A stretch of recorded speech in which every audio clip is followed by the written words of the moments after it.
All right, this is Physics Notes, Unit 3.2, Part B, the last problem. And you'll see probably why I saved this one. It's probably the most involved problem we've done so far this year. As you'll see, a lot of steps. But the basic idea with these projectile problems is to draw a diagram and then lay out your separate components for horizontal and vertical. So let me draw the diagram. Okay, so I drew the diagram. Here's a golfer. Fantastic diagram, right? It is with her golf club, and this black vector represents the launch angle of the ball, the golf ball, at 62 degrees with what's called a pitching wedge, because you're basically 60 yards from the hole. The attempt is to not on a bounce, but this person's going to try to put the ball in the hole like on a fly without bouncing to the hole. A normal golfer would try to land it before the hole and let it roll up into the hole. But anyways, it's kind of a fun problem. And you'll see how this is involved. The first thing you got to notice is that it's 58 yards. So I did already a side computation. You have to look this up if you don't know it. Look in your conversions table. 58, or 1 yard is 0.914 meters. So that comes out to be 53 meters. So do that first off. Then the next thing, like we do with a lot of these problems, is you're going to take the vector v. We don't know the velocity though. I can call that v. Let me put that into here. Try it again. So we have v. We don't know at this time, so that's a little difficulty. But if you go over here and try to draw this triangle, I don't know why it's doing that.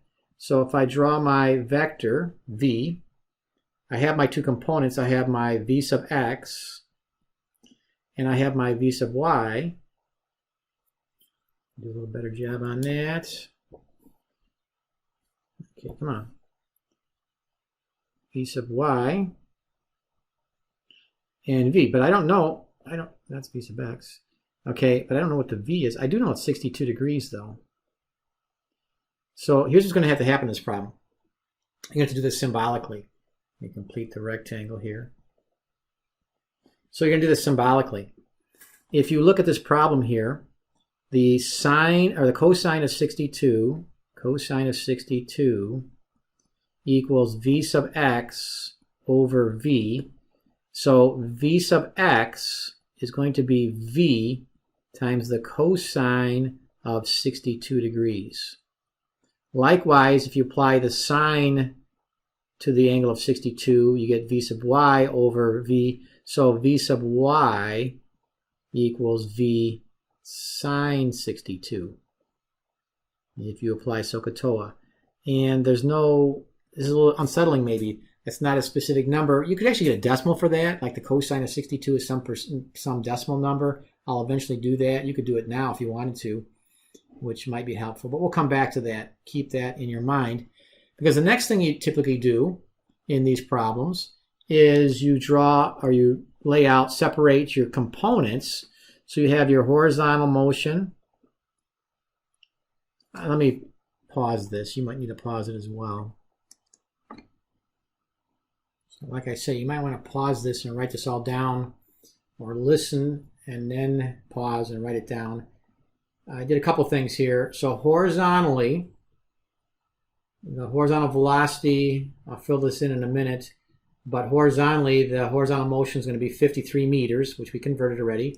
Vertically, we don't yet have this filled in for the initial launch velocity and the final launch landing velocity, but g, the acceleration is negative 9.8 meters per second squared. But here's one of the trickier things once again. It's landing at the same height that it was launched. It's kind of like the football player. There's going to be a 0 meter difference between the height at both locations where it's hit by the golfer and where it lands in the cup.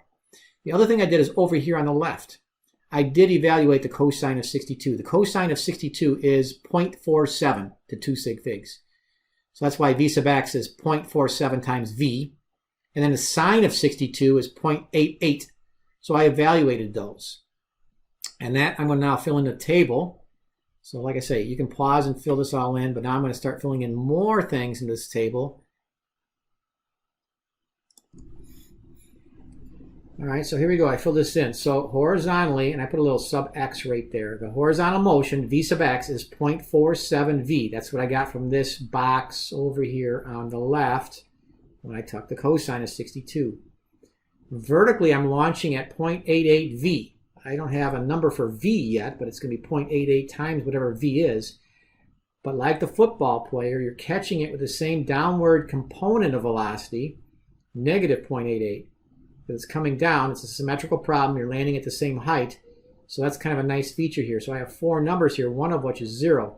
And the most important number that I really want is time. So I want to find an equation that has most of these, if not all of these, and time. I don't know if, and you can probably pick a couple different ones, but I believe the, how about the third one? So I'm going to write down the third one.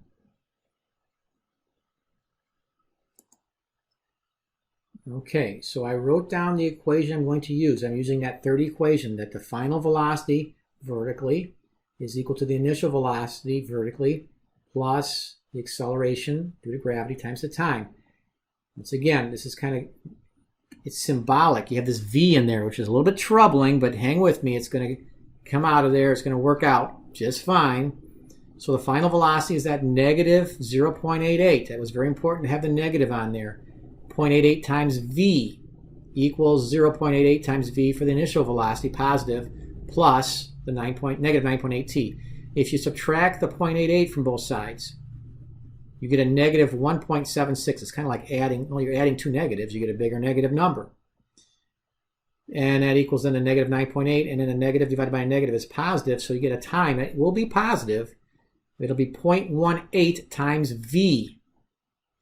All right, so now we have that. What we're going to do is we're going to bring that value and we're going to plug it in up here to our horizontal condition. And once again, the only horizontal equation we ever use in these projectile problems is that horizontally, delta x horizontally equals v average times t. That's the only equation. It's really the first equation up there. Instead of delta y up and down, it's delta x side to side.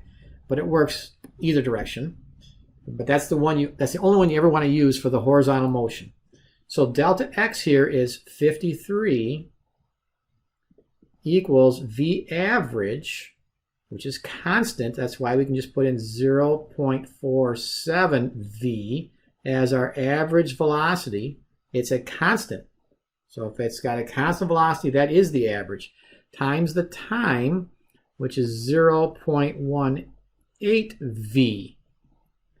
So the v's still don't cancel out, but what you get is 53 equals, and you're going to be multiplying, these are four numbers you're multiplying, the two coefficients. You can move them around because multiplication you can multiply in any order. You can take the 0.47 times the 0.18. So if I do that, 0.47 times 0.18, I get 0.085. 0.085. 0.085, and then you have v squared.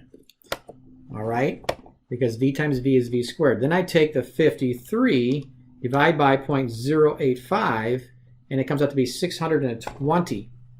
So in other words, v squared equals 620. Now it's looking good.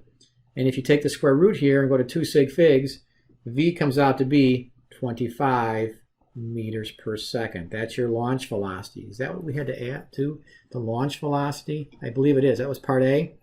With what velocity should he project the ball? 25 meters per second. So you got to hit it that hard, and obviously you're not measuring that, but that's around 50 miles per hour. That's not a real high speed for a golf ball.